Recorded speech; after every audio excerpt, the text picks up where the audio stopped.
Hey guys, welcome back to my channel. For those who are new, welcome. My name is Monica, and in today's video I'm actually filming this on a brand new phone because my other phone decided it had enough of its life and died yesterday.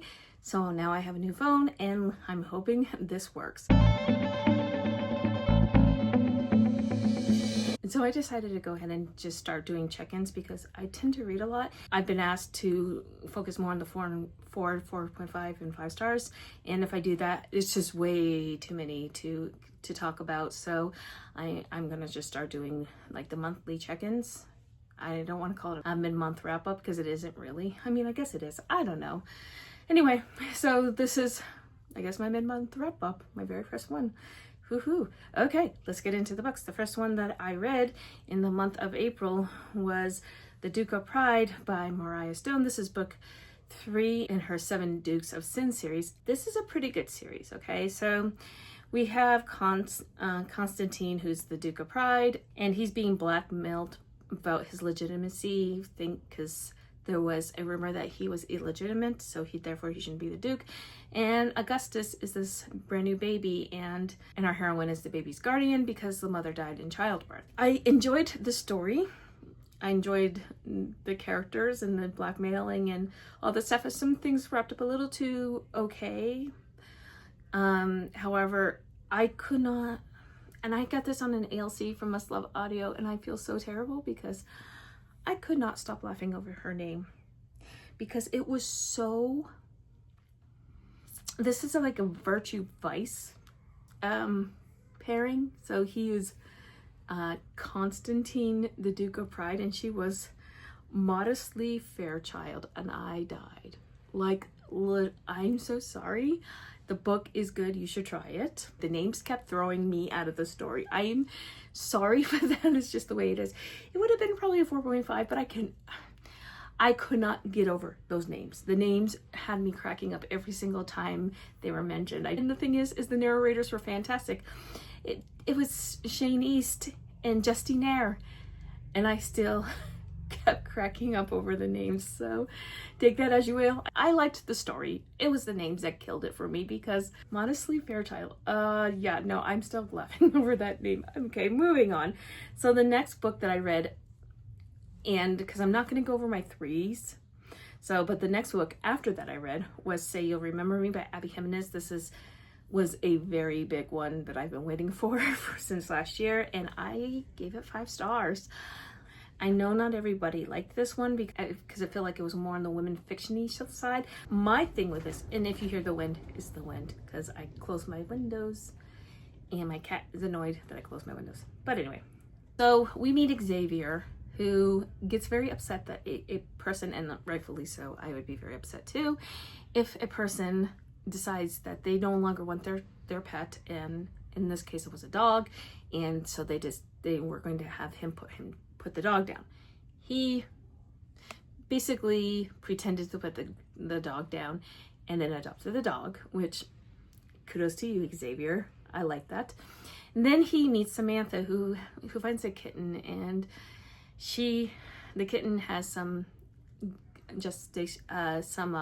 butt issues, I'm just gonna say. So basically she needs this life-saving surgery in order for the kitten to be able to survive, right?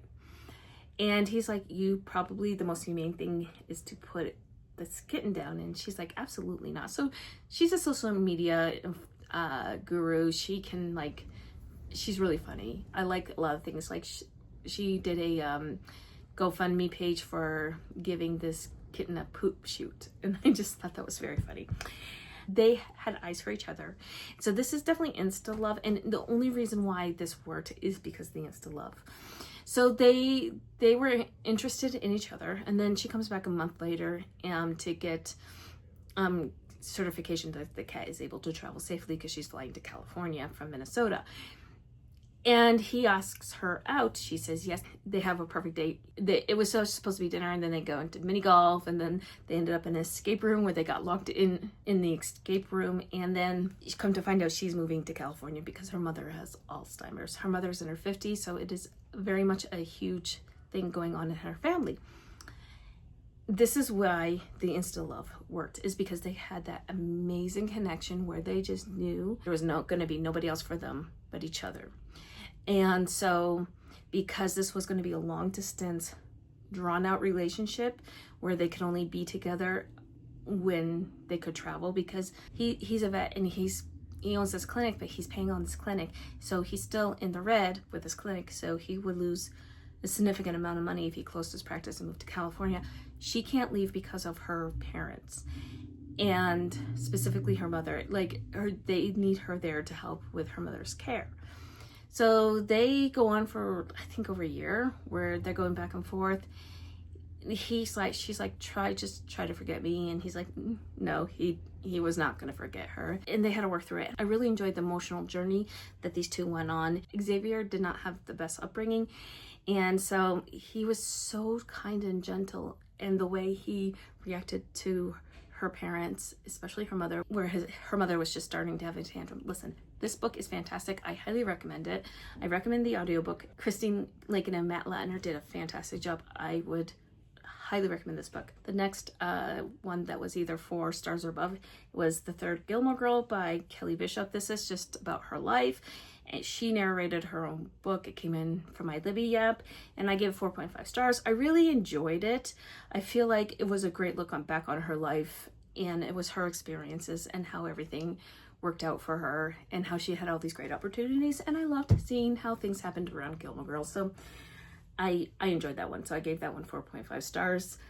And I feel weird about rating someone's life, but there you have it. And then the book after that was Public Secrets by Nora Roberts. This one I gave 5 stars. This is romantic suspense. This book I just literally could not put down. So Emma McAvoy went through a lot in her book, okay? Her little brother was murdered when she was 6 years old, and she saw who did it, but she could not remember who did it.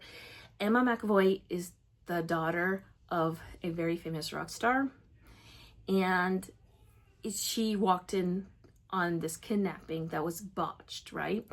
They were drugging this kid, and she just saw them as monsters because she was afraid of the dark. She was abused for the first 3 years of her life from her biological mother until her father stepped in and took her away. And then Michael, who is our hero, we meet him a little bit later on. So the romance doesn't really kick in until she's about 18 or so, when they meet back on the beach when she's in California, because her family moves away from California after that. Her father and her stepmother, they don't get a divorce, but they separate, and he ends up hooking up with a lot of women. She ends up going through a lot of grief and doing things that she really couldn't take back either, because they did not know how to deal with the murder of their son. And Emma blamed herself for it because she walked in and was screaming, and the kidnapper, who she saw was the monster, so she couldn't remember who it was, ran after her. She ended up falling down the stairs at 6 years old. So this was a very traumatic experience for her. So as she goes through her life, she's very much protected, overly protected, to the point where she just wants to break out. She meets her best friend at a convent school where everybody is supposed to be, pure and everything. Anyhow, it was very funny. So we see Michael. He has loved her since he was a teenager. He makes some pretty questionable decisions too, because he was young and dumb, and he regretted it. And she made some questionable decisions. She got married to someone who she thought would be, who she thought he didn't know who she was, and he used her to get somewhere because of her father. It was her connections to the music world, because her father, think about how big the Rolling Stones were. So the fake band in this book is as big as like the Rolling Stones or the Beatles or something like that, right? Because it starts in like the 60s and 70s, and then it comes to a head when she's older in the 80s, and it ends when the book ends when she's 26. So we follow her from 3 to 26. Anyhow, she ends up in a very, very abusive relationship, and Michael ends up being a detective, and he really does everything he can to help her. I really like this book. We don't know who, until she's 26 years old, who tried to kidnap her little brother, who was, 2 at the time? And, he was maybe 2 or 3 at the time, and killed him. We don't know any more than that until the end, when we find out exactly what happened and who was behind the kidnapping and the murder of her brother, where she had a deep-seated belief that she was at fault. There's a lot of forgiveness and stuff, but be aware there's definitely big trigger warnings in this. So there's kidnapping, attempted kidnapping, domestic abuse, attempted murder, drug use on page, near ODing, someone very close to her dies of AIDS. There's a lot of stuff that's in this book. If you can handle those triggers, we should definitely be checking this one out sometime within the next year or two. So the next book that I read literally right after Public Secrets was The Nanny is Off Limits by QB Tyler. This is her new one. The Nanny Off Limits is taboo, age gap. Rowan is 43. Ellie is 23. She obviously becomes the nanny for his 3 kids. So him and his wife divorced, but then she died in a car accident. And now he is a single dad to 3 kids, a 16-year-old, I think a 10-year-old, and then a 6-year-old or something like that. And they could not stay away from each other no matter how much they tried. And it caused some friction with the oldest daughter, but it was a very well thought out story. The angst was there. The characterization was there. I enjoyed my time in this book. I think it is definitely something if you want to pick it up, it's a good QB Tyler book to pick up. So I gave that one 4 stars. And then I reread The Collector by Nora Roberts. And this one was for Jess's Patreon. I did not rate this because I reread it, but I originally rated it 4 stars, and I do stand by that 4 stars. So this one is about an artist and a writer who ends up in the crosshairs of an assassin who was hired by this guy who's completely delusional, thinks he's part of the Romanov family, really wants to get this Fabergé egg. And our heroine sees a murder that looked like a murder-suicide and ends up being a double murder. And the hero, who's the artist, is the brother of the guy, one of the murder victims. And they're trying to figure out who did this to his brother and his brother's girlfriend. So I enjoyed it. I gave 4 stars. I think it was a very solid read, and it's a great romantic suspense, and I'm excited to see what everybody else has to say about it. So the next one I read, which is 4-star, is Shadow Hearts by Kresley Cole. This is book, I think, 21 in the Immortals After Dark series. This one, listen, Lothar and Ellie were in there. I was having a great time with this book when Ellie and Lothar were on page. That is my favorite book of this series, if you haven't noticed. I love that book very, very much. I do go back and visit it from time to time, but yes. So our heroine is a Dacian, and she can go, be made into smoke, but then she gets bitten, or no, she wasn't bitten. She was scratched when another vampire who had like the plague, the vampire equivalent to the plague, scratches her, and she can't get back to Dacia, and she ends up in, I want to say, hell. Well, our hero, I think his name is Silk or something. Anyway, he is in hell. He's a sorcerer, and they're fated mates, and they have a lot of great banter. They get out and they work through their stuff, and Nyx's parts were fantastic, and I hope that we see Fury and Kristoff, because I kind of need to have that book sooner rather than later, especially after everything we learned in this book. So then I read a quick novella for Born in Blood. This is book 0.5 in the Broken Bloodline series from Sadie Kincaid. This is Axel's origin story. It was like an hour and a half audiobook, and it was on Hoopla, and it was a time. I enjoyed it. It honestly gave us more insight into Axel, who he was and how he became a vampire, and everything. I would love to see her write the rest of the origin stories for all the boys in the Bloodline series, because it was just a lot of fun. Then the next one that I read, that was 4.5 stars, was My Dark Fairy Tale by Gianna Darling. This is book 1 in her My Dark Mafia series. This does end on a cliffhanger, so be aware of this. This is CJ Bloom and Dane Anderson, who does the audio narration. And this was like KU, read and listen, and Dane, he did an Italian accent. So I'm not going to talk much about this book because you will see it later.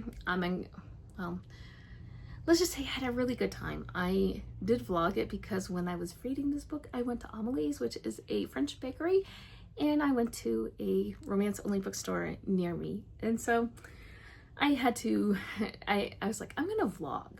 So whatever I was listening to at that moment, which was My Dark Fairy Tale, you're gonna see in that vlog. And I have like one or two others in that vlog that you will be seeing in there because I haven't finished them yet. And those are Phantasma and I got the ALC for Crescent Kingdom by Tessa Hale. So no, it's not Phantasma, it's Enchantra by Kaylee Smith. And I am enjoying both of them, but you will see that vlog on Saturday, so take a look for those. But that is it for the total for this whole month. For where I'm at now, I'm at 14 books. Well, I've technically read 12. So the review that were not the best for me, but for the most part, it's been solid so far because I've had a lot to talk about. That is it for this video. Let me know if you read them down below, and if you have, what do you think of them, if you like them, and let me know if I have convinced you to read any of them, especially Public Secrets, because that one is a very good one. Anyway, you made it this far in this video and let me know that you're here. Please leave me a leave me the wind emoji, like the clouds with the wind gushing, or just the cloud emoji, because I don't know if you can hear it, but the wind is very much up right now. All right, until next time, my friends, happy reading. Bye.